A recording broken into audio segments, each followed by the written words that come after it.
안녕하세요. 여러분들 기출문제 해설 강의 잘 보고 계시죠? 보고 계시면 선생님 좋아요. 알죠? 네. 이제 드디어 11회가 됐습니다. 7, 8, 9, 10, 11. 오, 벌써 제가요 기출문제를 이렇게 많이 풀었다니까요. 7회분, 8, 9, 10, 11회. 5번이나 풀었어요. 5회분을 풀어보니까 이제 자신감이 막 생겨요. 근데 아직도 31회까지 가려면 한참 가야 돼요. 여러분들은 문제가 올라오는 게 즐겁겠죠? 그럼 저도 즐거운 마음으로 여러분들에게 해설을 해드릴 테니까 여러분들도 문제를 푸시면서 이제는 이렇게 이런 문제는 이런 식으로 이렇게 간단하게 해결할 수 있도록 이렇게 보시기 바라네요. 자, 이제부터 11회 해설 강의를 시작하죠. 11회 25번부터 가보죠. 25번은 취득세, 과세 표준 및 표준에 적용되는 표준세율로 옳은 걸 찾아봐라 그랬어요. 그러면 취득세 세율을 문제가 딱 나왔다. 그러면 바로 머릿속에서 취득세 세율이 주르륵 한 방에 그냥 여러분들은 암기가 지금 돼 있어야 돼요. 가볼게요. 상속으로 농지를 취득했다. 그럼 농지를 농지 상속 2.3. 2.3 틀렸네. 2.8이라 해서 자, 두 번째 원시로 취득하면 2.8. 농지가 아닌 것을 유상으로 취득했다. 농지 이외를 유상으로 취득하면 4%. 네, 사회복지단체가 독지가 기부에 의하여 건물을 취득했다. 그럼 증여네요. 이제 비영리 단체가 증여를 받았을 때는 2.8%. 공유, 합유, 총유물의 분할은 2.3%. 그럼 답은 5번. 선생님, 저 이거 맞췄어요. 세율 드디어 암기해가지고 맞췄어요. 네, 감사합니다. 축하드립니다. 이렇게 되는 거죠. 근데 이렇게 되면 얼마나 좋겠어요. 이렇게 암기를 딱 해가지고 바로바로 탁탁탁 풀 수 있으면 아마 시험 볼 때 1번 문제에서 세율이 나와서 이렇게 딱 세율을 한 문제 딱 풀어내면 자신감이 생기실 거예요. 그래서 자신감 생기면 그 다음 문제도 풀 수 있어요. 그럼 이제 26번 문제로 가보시죠. 26번은 취득세 과세 표준에 대한 설명으로 옳지 않는 걸 찾아봐라 그랬네요. 자, 1번 취득세 과세 표준 문제가 나오면 제일 먼저 취득 당시에 신고 가액을 원칙으로 하고 이제 연부로 취득했다. 그러면 연 단위로 취득. 그럼 연부라는 것은 국가하고 주로 관계가 돼 있으니까 국가하고 관계된 것은 무조건 사실이 앞에 붙는다는 걸 주의하셔야 돼요. 사실상 연부금 지급액을 말하겠습니다. 문제 동그라미 2번에서는 이제 객관적으로 그 금액이 증명이 됐냐 안 됐냐 이걸 보셔야 돼요. 그래서 증명이 돼 있으면 사실상 취득 가격으로, 증명이 안 돼 있으면 시가 표준액으로.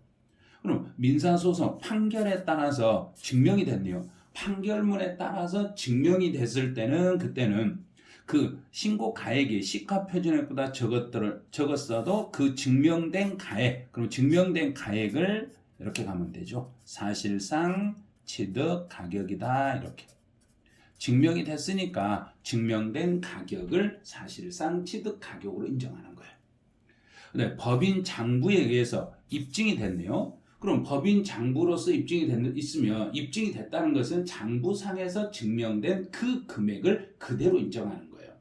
그래서 여기는 지목 변경에 든 비용이 입증이 됐으니까 장부상에서 입증된 그 비용을 그대로 관세 표준으로 잡으셔야지 시가 표준액의 차액으로 가면 안 돼요. 변경 전후 시가 표준액의 차액은 개인이었을 때는 변경 전후 시가 표준액의 차액으로 가는데 법인이었을 때는 법인 장부상에서 입증된 그 비용을 그대로 인정하겠습니다. 그래요. 네, 법인이 아닌 자, 그럼 개인이라고 봐야죠. 법인이 아닌 자가 딱 나오면 개인이 건축이나 대수선을 통해서 실제로 내가 들어갔던 비용이 얼마가 입증이 됐다고 하더라도 법인 장부에서 입증된 걸 가지고 가셔야 돼요. 그래서 개인들이 건물을 건축을 하더라도 법인한테 맡겨가지고 법인 장부상에서 증명된 가격을 제시를 하셔야 돼요. 그래서 법인 장부상에서 증명된 금액이 90%가 넘는 게 입증이 되셔야 되고 시험 볼 때는 80%라고 많이 나오니까 90이 넘어야 돼요. 그래서 장부상에서 90%가 넘는 게 증명이 되면 그 금액을 과세 표준으로 하겠습니다. 근데 건축물에 건축이라고 나오면 이제 새로운 물건인지 기존의 물건인지를 꼭 구분하셔야 돼요. 그래서 신축과 재축에 대해서는 예전에 있는 게 아니라 새로운 것이니까 신축과 재축은 이렇게 신축 재축이 나오면 소요된 가액을 과세 표준으로, 신축과 재축을 제외합니다 그랬으니까 신축과 재축을 빼고 나머지는 그러면 기존의 물건으로 봐서 기존치보다 옛날 것보다 증가한 가액을 과세 표준으로 잡으시면 돼요. 그래서 정답은 3번이 됐네요. 이제 27번으로 가보죠. 취득세 고급 주택에 대한 설명으로 틀린 걸 찾아라. 이 고급 주택에 대해서는 여기는 2021년에 법이 개정이 됐어요. 개정이 됐는데 이제 금액이 예전에는 6억 시가 표준에 6억 초과했는데 이번에는 시가 표준에 9억 초과로 법이 바뀌었어요. 그래서 시가 표준에 9억 초과입니다. 여기서 시가 표준액이라는 걸 이걸 조심하세요. 문제 풀 때 실지 취득 가격이 9억 초과입니다. 그럼 그건 오답이에요. 시가 표준액이 9억을 초과하고 또 일구의 건물의 면적이 331을 초과하고 그래서 단독주택의 면적이 331을 초과하고 시가 표준액이 9억을 초과하는 주택을 사치성의 고급주택이라고 그래요. 이제 대지 면적은 661을 초과하고 시가 표준액이 9억 원을 초과해도 사치성의 주택이네요. 엘리베이터가 설치되어 있다. 그럼 단독주택에 엘리베이터가 설치되어 있어도 시가 표준에 9억이 넘어야만 사치성의 재산으로 보는 거예요. 그 다음에 에스컬레이터가 설치됐다. 그럼 단독주택에 에스컬레이터가 설치되어 있을 때는 이 경우는 시가 표준의 9억 여부를 따지지 말고 무조건 사치성으로 보는 거예요. 그래서 엘리베이터가 설치되어 있을 때는 9억이 넘어야 사치성으로 보는 거고 에스컬레이터가 설치되어 있는 주택들은 9억이 넘지 않아도 사치성으로 보겠습니다. 그래서 정답은 4번 이렇게 잡으시면 돼요. 근데 공동주택은 우리 아파트 같은 경우는 사치성이 되려면 전체 면적 중에서 우리가 전용 면적으로 쓰는 것들이 그래서 공용 면적을 빼고 전용 면적으로 쓰는 게 245를 초과하고 245를 초과하고 시가 표준액이 9억 원을 초과해야 돼요. 시가 표준액이 9억을 초과하는 주택은 사치성의 주택으로 봅니다. 단 우리 그 아파트 같은 경우에 복층으로 되어 있는 게 있죠. 복층으로 되어 있는 것은 274를 초과해야 돼요. 274를 초과하면은 사치성인데 만약에 이게 복층이 아닌 위에 아래를 합쳤을 때 위아래를 합쳤을 때 274를 초과하면 사치성인데 둘 중에 만약에 아래 복층으로 되는데 이 밑에 게 245를 넘고 위에 복층을 붙여가지고 두 개를 합쳐서 274가 넘지 않았더라도 하나의 면적이 245를 초과해버리면 그때는 사치성이 될 수도 있어요. 이렇게까지 세밀하게는 신경 안 쓰셔도 돼요. 그래서 여기서 중요한 것은 시가 표준액으로 9억 초과 여부를 따진다는 걸 꼭 기억하시고 실지 취득 가격이 아닌 시가 표준액의 개념으로 적용한다는 걸 주의하셔야 돼요. 그래서 4번 이게 정답이었어요. 28번 문제로 가보죠. 28번은 등록면허세에 대한 내용으로 틀린 걸 찾아라 그랬어요. 1번은 납세 의무자가 신고는 안 했더라도 등록하기 전에 돈만 납부하시면 신고하고 납부한 걸로 인정이 됩니다. 신고하고 납부한 걸로 인정이 되기 때문에 무신고 가산세나 과소신고 가산세는 징수할 수 없습니다. 그래서 28번은 1번 이게 답이 돼요. 그 다음에 두 번째는 등록면허세 납세 의무자는 그랬어요. 그럼 등록면허세 납세 의무자는 그랬으니까 납세 의무자는 등기부상에 이름을 기재한 사람. 그래서 공부상에 등기나 등록을 하는 자 이렇게 되는 거예요. 등기나 등록을 하는 사람. 그럼 여기서 등기나 등록을 하는 사람이라는 것은 실제로 그 물건이 아니라 그 등기부상에 이름을 쓴 사람이니까 실소유자 아니어도 돼요. 실제 주인이 아니어도 등기부상에 이름만 기재하면 기재된 그 사람을 납세 의무자로 해주시면 돼요. 네, 3번은 국가가 등록을 했네요. 또 우리나라 국가나 외국 정부가 등록을 했을 때는 원칙은 등록면허세를 부과하지 않아요. 근데 단 우리 정부가 외국에 가서 등록을 할 때 우리 정부에게 세금을 물리면 우리도 그 정부가 우리나라에 가서 등록을 할 때 우리도 상호주의 원칙에 따라서 예외적으로 그 외국 정부에게는 과세를 시키는 그런 규정은 있어요. 5번은 등록면허세는 그러면 우리 일반 과세에서 중과세로 변경이 되면 그 중과세 사유가 발생한 날로부터 60일 안에 다시 등록면허세를 신고 납부를 하셔야 돼요. 여기서 주의할 것은 이미 앞에서 냈던 일반 과세로 세금이 부과됐던 그 부분을 나중에 중과세로 바뀌면 전체로 다시 계산하되 이미 납부한 세금은 빼주셔야 돼요.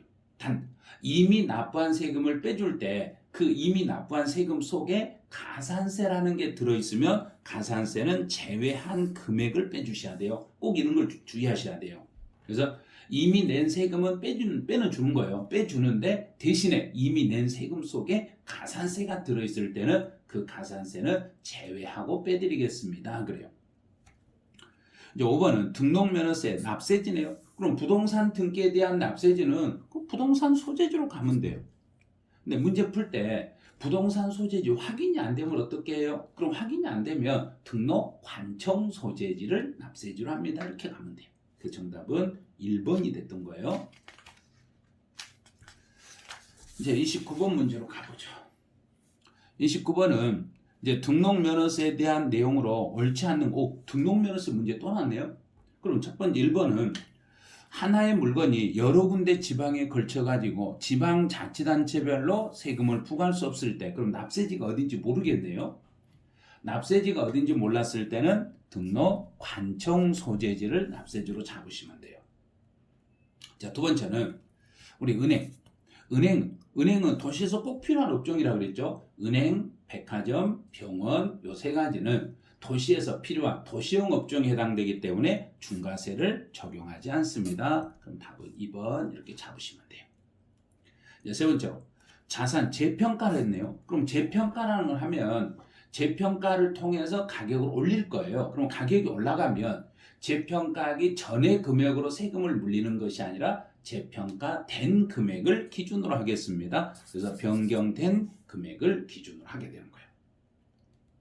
이제 4번은 소유권 보존등기예요. 보존등기에 대한 세율은 그럼 보존등기는 취득세 원시 취득하고 똑같죠.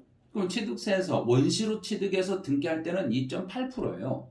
근데 만약에 내가 건물을 신축해 놓고 제척 기간이 지나서 등기하러 가면 옛날 취득세 2%를 못 받아요. 그래서 등록면허세에서는 취득세 2.8에서 2% 뺀 0.8% 그럼 1000분의 8 이게 되는 거죠. 그러니까 대도시 밖에 있었던 법인이 대도시 안으로 그러면 대도시 안으로 들어오면 인구가 너무 많이 늘어나니까 이제 대도시 밖에서 대도시 안으로 들어왔을 때 등록면허세는 그러면 등록면허세는 취득세가 2배니까 등록면허세는 3배예요 이러면 되겠죠. 그래서 3배예요 이렇게. 그래서 문제 풀 때 과밀 억제권역이나 대도시의 인구가 늘어날 것 같다. 그럼 취득세는 2배, 등록면허세 3배, 재산세 5배 이렇게 풀어가시면 돼. 그래서 29번은 정답이 2번이 됐었네요. 자, 이제 30번 문제로 가보죠. 30번은 취득세에서 취득 시기에 대한 설명으로 틀린 걸 찾아라. 그럼 취득 시기 문제 나오면 풀 때 소유권 이전 언제 소유권이 움직이는가? 소유권이 움직이는 걸 찾아내시면 돼요. 그래서 1번은 공매 방법으로 유상취득했다. 그러면 공매니까 잔금 지급일이겠죠. 근데 잔금 지급일이었을 때는 객관적으로 잔금 날짜가 입증이 되면 사실상 잔금 지급일. 공매는 사실 입증됐잖아. 입증이 됐으니까 사실상 잔금 지급일.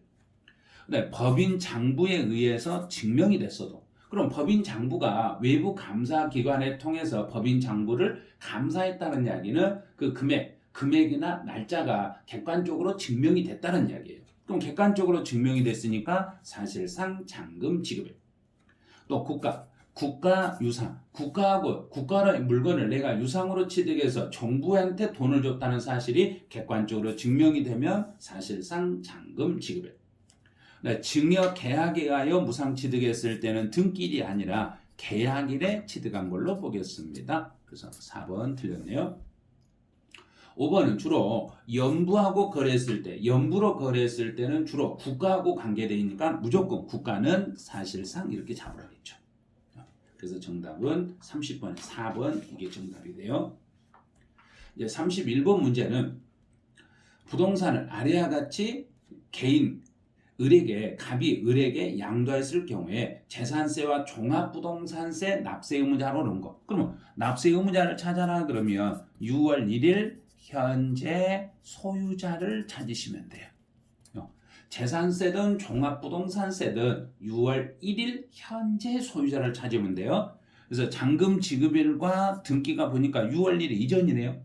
6월 1일 이전에 소유권이 움직였으니까 6월 1일 날은 매수자. 그러면 여기서 개인 갑이 을에게 그랬으니까 을이 매수자죠. 그래서 재산세든 종합부동산세든 모두 을이 납세 의무를 지는 거예요.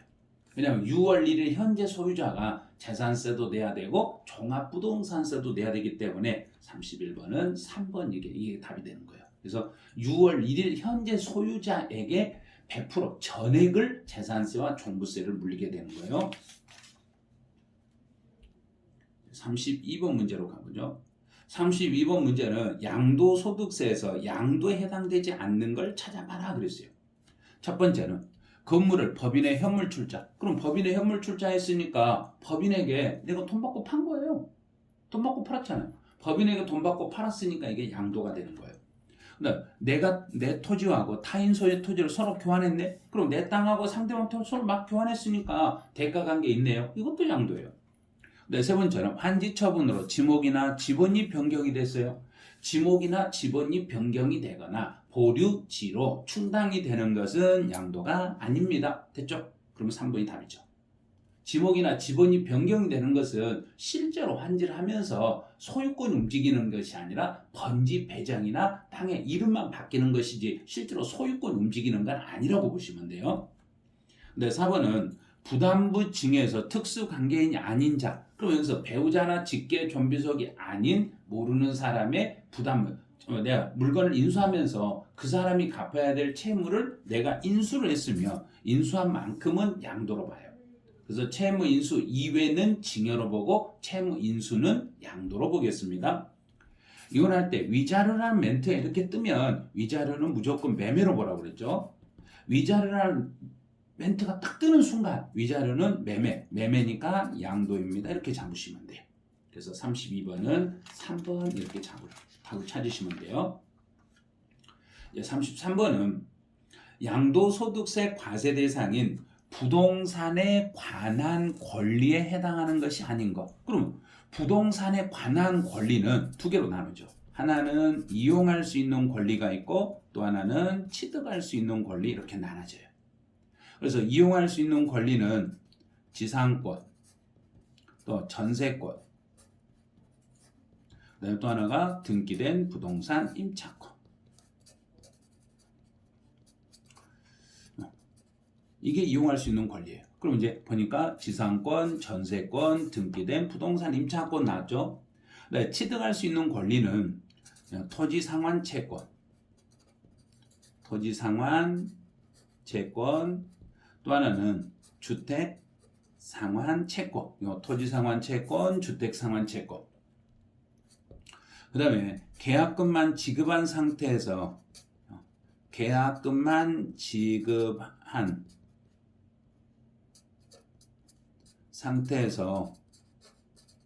양도하는 권리.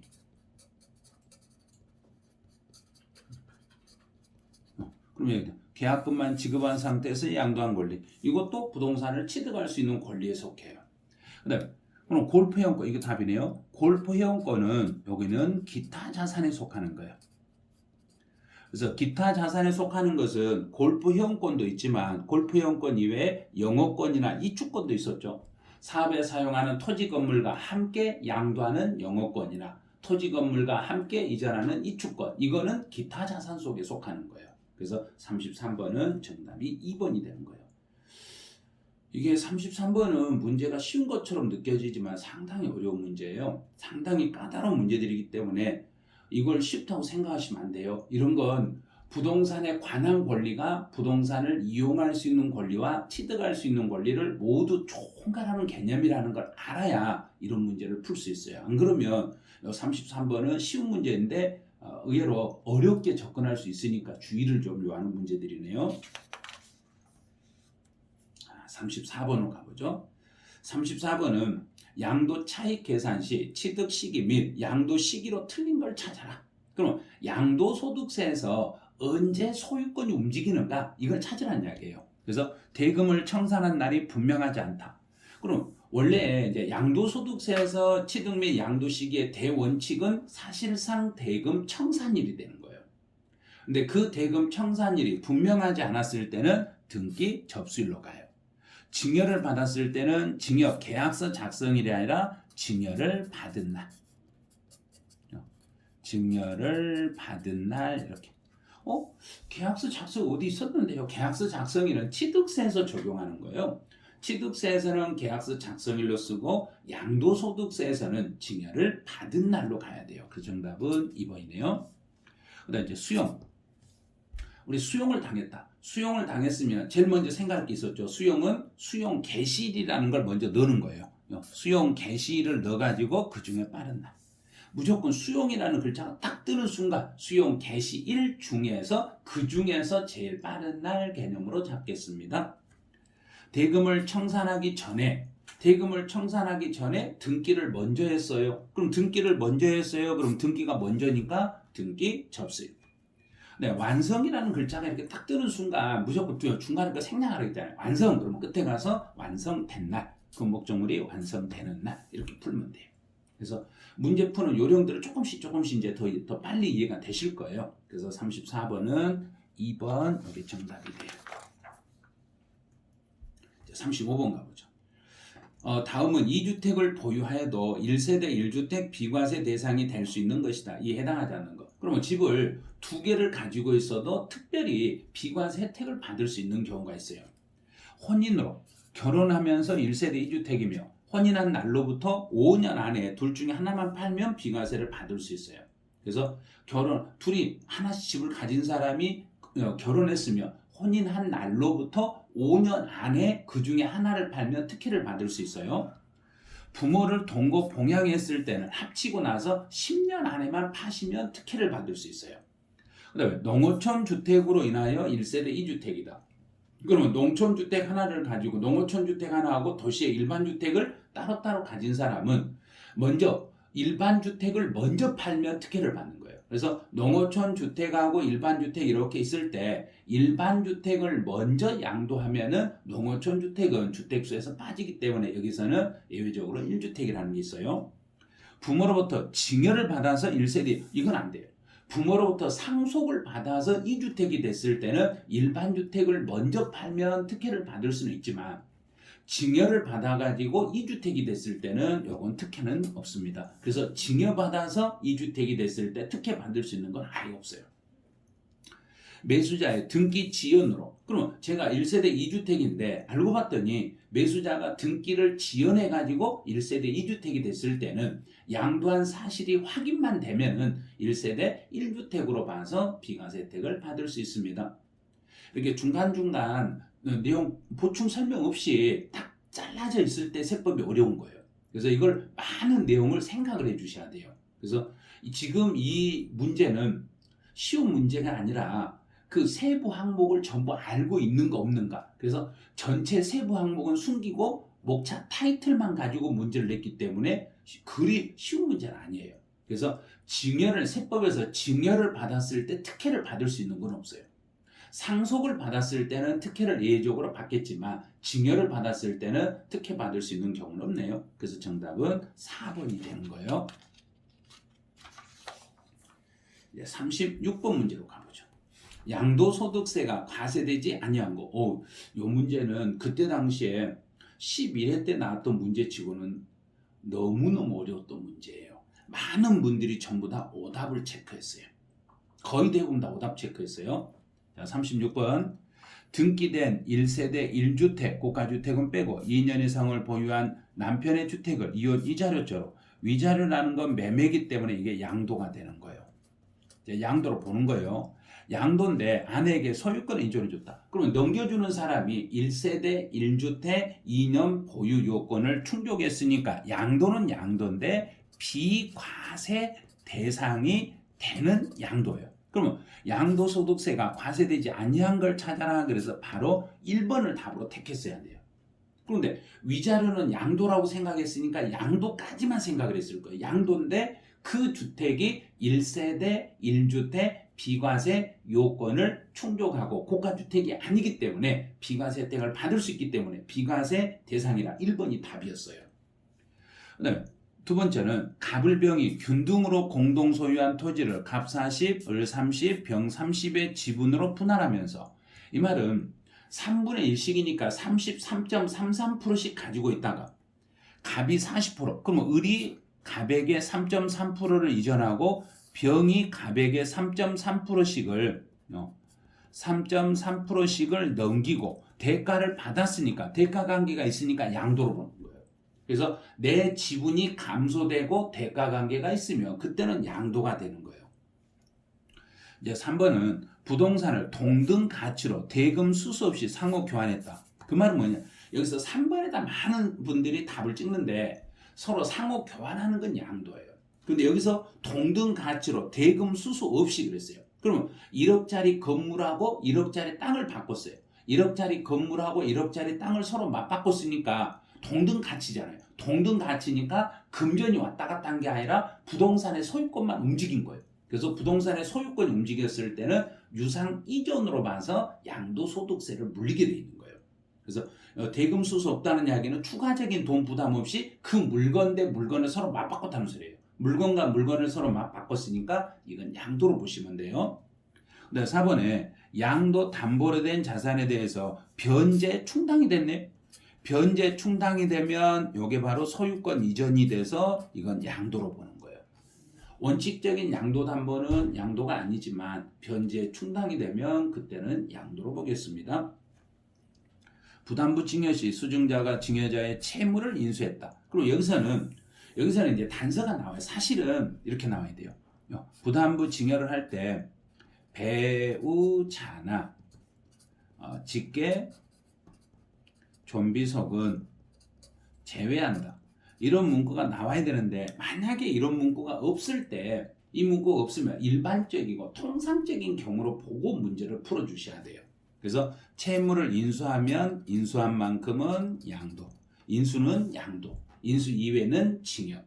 근데 배우자나 직계 존비속이 채무를 인수했을 때는 그때는 배우자가 인수했을 때는 예외적으로 징여로 추정하고 그 인수한 사실이 객관적으로 증명이 되면 그때 가서 양도로 보는 거예요. 그래서 여기서는 완전 과세가 안 되는 비과세를 찾아라 그랬으니까 답은 1번 이렇게 찾으시면 돼요. 그래서 36번은 1번이 됐네요. 이건 상당히 어려웠던 문제니까 이 지문은 조금 더 한 번 더 체크했다가 한 번 더 다시 한번 보시는 게 좋을 거예요. 자, 37번으로 가보죠. 재산세, 과세 기면제, 납세 의무자에 대한 설명으로 옳지 않는 거. 그럼 재산세, 납세 의무자에 대한 설명으로 옳지 않는 걸 찾아라. 자, 1번. 공유재산이네요. 그럼 공동으로 소유한 재산에 대해서는 지분 표시가 있으면 지분율로 나누면 되겠죠. 그래서 지분에 해당하는 부분이 있으면 지분율로 나눠서 그 지분권자를 납세의무자로 보면 되고, 만약에 지분의 표시가 없다. 그럼 지분이 균등한 걸로 봐가지고 지분이 균등한 걸로 봐서 그 지분권자를 납세 의무자로 해주시면 돼요. 소유권의 기속이 분명하지 않아 사실 주인이 누군지도 모르고 공부상의 주인이 누군지도 모른다. 그러면 그때는 사용자를 납세 의무자로. 국가 등과 연부 매매 계약을 체결하여 무상 사용권을 부여받았을 때는 매수 계약자를 납세 의무자로. 또 공부상의 개인 등의 명의로 등재되어 있는 사실은 종중재산이에요. 그런데 내가 이걸 종중가란 사실을 신고를 안 했어요. 그럼 종중가란 사실을 신고 안 해버리면 그때는 공부상 소유자를 납세 의무자로. 이제 상속을 받았을 때는 상속 등기가 됐는가를 봐요. 등기가 안 돼 있고, 등기가 안 돼 있으면 두 번째로 신고를 했는가 봤더니 신고도 안 돼 있네. 그럼 등기도 신고도 모두 안 돼 있을 때는 그때는 어떻게 해요? 그러면 그때는 상속인 각자가 아니라 주된 상속자를 납세 의무자로 하겠습니다. 그래서 5번 이게 틀렸네요. 그래서 주된 상속자의 순서를 잡아라. 그러면 그 순서는 먼저 지분이 먼저 큰 사람. 상속인 중에서 그 중에서도 지분율이 제일 큰 사람. 만약에 지분율이 큰 사람이 없으면 두 번째로 나이가 많은 연장자 순으로 가면 돼요. 그래서 37번은 5번 여기 다 됐어요. 이제 38번으로 가보죠. 이제 국세 기본법이나 지방세 기본법의 용어 정리에 대한 설명으로 옳지 않는 거. 그럼 용어 정리 문제에서 안팎고 나오는 게 납세 의무자죠. 납세 의무자 딱 나오면 내 것, 자기 거예요. 내가 내 것만 내야 될 의무가 있는 자를 납세 의무자라니까 특별 징수하여 여기서 그러면 국세를 납부할 의무를 말하며 국세를 징수하여 납부할 의무가 있는 자. 여기서 국세를 징수한다는 이야기는 원천징수라는 이야기예요. 남의 세금을 내가 징수해가지고 전달하는 사람도 포함합니다. 그럼 틀렸네요. 남의 걸 받아가지고 전달하는 사람은 납세자라고 해야지 납세 의무자라고 해서는 안 돼요. 그래서 1번이 38번 1번이 정답이 돼요. 그다음에 제2차 납세 의무자가 나오면 찾는 거 알죠? 가름하여 이거 찾으시면 돼요. 그 다음에 체납처분비란 용어가 나왔을 때는 체납처분비는 압류에서부터 매각할 때까지 발생한 모든 비용을 체납처분비라고 해요. 그 다음에 특별징수 나오면 뒤에 찾을 게 있죠. 특별징수는 편의상 요 단어만 찾으시면 돼요. 그 다음에 표준세율이다. 표준이라는 이야기는 더하기 빼기가 가능한, 그래서 그 지역 사정에 따라서 그 세율 자체를 법에서 정한 세율을 따르지 아니할 수 있는 세율이다. 그래서 취득세나 등록면허세나 재산세는 각각의 그 지역 사정에 따라서 50% 범위 안에서 가감할 수 있는 세율, 요걸 표준세율이라고 그래요. 그래서 정답은 1번 이렇게 되는 거죠.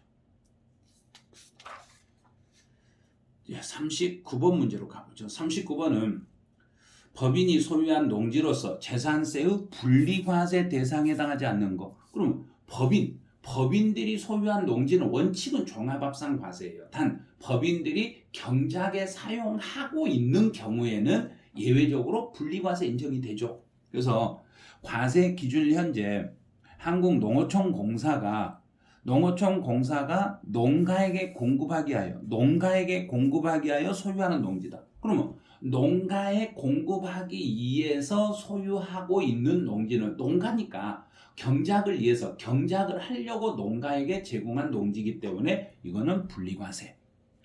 그다음에 농업법인이면 이걸 농민으로 이렇게 얼른 바꿔놓고 읽으시면 돼요. 농민이 소유하는 농지다. 그래서 농민이 소유하고 있는 농지니까 농민들이 도시 밖에서 실제로 경작에 사용하고 있으며 실제 영농에 사용하고 있는 농지는 분리과세 대상입니다. 네, 농산물 가공이 주업이다. 그럼 농산물 가공만 주업이라는 것은 실제로 경작하지 않고 자기들은 가공만 하기 때문에 실제로 경작하지 않았으니까 종합합산 과세 대상입니다. 그럼 39번은 3번이 답이 되네요. 네, 동그라미 4번은 사회복지사업자가 복지시설에 소비 목적으로 사용했다. 여기서 소비 목적으로 사용했어요. 이 말은 직접 본인들이 경작해서 소비했어요. 직접 본인들이 경작해서 소비했기 때문에 이거는 분리과세 대상이 되는 거예요. 네, 법인들이 매립이나 간척한 농지로서 실제 영농에 사용했네요. 그럼 법인들은 영농에 직접 매립이나 간척을 해서 농지를 직접 영농에 사용하고 있을 때는 경작에 사용하고 있기 때문에 분리과세 대상이 되는 거예요. 그래서 정답은 3번이었네요. 이제 40번 문제로 가보죠. 40번 문제는 부동산 임대 관련 사업소득에 대한 설명으로 틀린 걸 찾아봐라 그랬어요. 첫 번째는 광고용으로 내 건물의 옥상이나 측면을 사용하게 받았다. 그럼 사업소득이겠죠. 건물의 옥상이나 측면을 내가 사용하게 해주고 대가를 받았을 때 이건 사업소득이에요. 두 번째는 2주택가, 부수토지 임대해야 될 간주임대료. 간주임대료는 간주임대료가 과세되려면 3주택 이상이 돼야 돼요. 3주택 이상을 가지고 있어야 되고 보증금의 합계 금액이 3억 원을 초과해야 돼요. 이 조건이 맞아야 돼요. 그런데 여기서는 주택이 2개밖에 안 되죠. 2개밖에 안 되니까 과세할 수가 없습니다. 이제 타인으로부터 전세받은 주택을 전전세하거나, 그럼 이거는 남의 주택을 제가 임차를 해가지고 남의 집을 임차해가지고 내가 또 누군가에게 그걸 임대하고 또 빌려주고 대가를 받았을 때는 임차인의 주택세도 들어갑니다. 이 말은 내가 남의 집을 빌려가지고 빌린 집을 또 누군가에게 빌려주고 임대료를 내가 받았으니까, 임대료 받았잖아요. 임대료 받았으면 받은 사람의 주택수에 그냥 들어가는 거예요. 실제 주인은 다른 사람일지라도 내가 임대 소득을 얻은 집이기 때문에 주택수에 들어간다, 이렇게 보셔야 돼요. 합산하지 아니한다, 틀렸네요. 그럼 3번 틀렸어요. 이제 4번은 자기 소유의 부동산을 타인의 담보물로 사용하게 하고 내 부동산을 다른 사람 대신 담보로 사용하게 하고 그 사람한테 사용료를 받게 되시면 내가 부동산 임대를 하고 임대료 받은 거나 똑같다고 보시면 돼요. 그래서 그 경우는 부동산 사용 대가를 받는 경우는 임대 관련 사업소득으로 보시면 돼요. 5번은 주거용 건물 임대에서 주거용 건물을 임대하고 합계액 2천만 원 이하네요. 그럼 주택을 임대해가지고 2천만 원이 안 됐을 때는 종합과세로 가든지 분리과세로 가든지 본인이 선택하면 돼요. 그래서 종합과세로 가도 돼요. 그리고 종합과세 가도 되고 분리과세로 선택할 수도 있어요. 근데 분리과세를 한다는 것은 세율이 14%의 세율을 적용해서 분리과세를 하는 거예요. 이제 종합과세라는 것은 다른 소득들과 합쳐가지고 종합과세는 6에서 45%의 세율로 과세하는 걸 말하고, 분리과세라는 것은 2천만 원이 안 된 그 임대소득만 따로 떼어서 그 소득에다만 무조건 14%의 세율로 과세를 시키는 것을 분리과세라고 그래요. 그래서 둘 중에 하나 2천만 원이 안 됐을 때는 본인이 유지할 대로 선택하시면 돼요. 이제 여기까지 해서 11회 해설을 맞춰 이제. 그럼 여러분들 11회까지 이제 해설이 끝나니까 상당히 문제가 많은 문제를 풀어본 것 같죠. 그런데 풀다 보니까 유형이 똑같다는 걸 알으셨어야 돼요. 그래서 기출문제는 예전에 나왔던 기출문제를 그걸 참고해가지고 약간씩만 응용을 해서 문제가 출제가 되다 보니까요. 완전히 새로운 문제로 출제한 게 아니라 기존에 나왔던 문제를 약간 변형을 하고 약간 수정을 해가지고 그런 형태로 문제들이 출제가 돼요. 그래서 기출문제를 많이 풀어보시면 교재를 어디 부분을 집중적으로 봐야 될지, 어디가 주로 시험 문제 출제 대상이 되는지 이걸 보실 수 있을 거예요. 그래서 7회부터 11회까지만 이렇게 기출문제를 분석을 하시더라도 기존에 나왔던 유형의 문제 지문이나 거의 유사하다는 것을 알게 되실 거예요. 그래서 기출문제를 푸시면서 여러분들 자신감 얻으시고, 또 32회 시험에서는 이제 여러분이 주인공이니까 이제 기출문제를 푸시면서 내가 이 문제 기존에 내가 선생님과 같이 풀었던 문제하고 똑같네? 이 정도 문제면 충분히 너 풀 수 있겠네? 하고 자신 있게 여러분들 접하시면 될 거예요. 그래서 이제 지금쯤 되면 이제 또 12회 기출문제가 언제 올라올까? 기대되시죠? 기대되실 때는 방법이 있어요. 이게 분명히 기출문제 올라왔네? 그러면 유튜브에 보시면 알람 설정 기능이 있어요. 그 알람을 딱 눌러 놓으시면 여러분이 송원세법 튜브에 들어오지 않으시더라도 유튜브가 이게 올라왔어요 하고 알람이 탁 떠요. 그러면 그때 가서 문제를 한번 풀어보시고 문제를 여러분 해설 강의 들어보시면 돼요. 그래서 기출문제 해설 강의 들으실 때는 반드시 사전에 문제를 여러분 먼저 푸세요. 16문제니까 시간을 한 15분, 20분 정도, 대략 한 20분 정도 시간을 가지고 문제를 먼저 푸세요. 맞추든 못 맞추든 일단 문제를 먼저 푸셔야 돼요. 문제를 풀고 난 다음에 유튜브를 들으세요.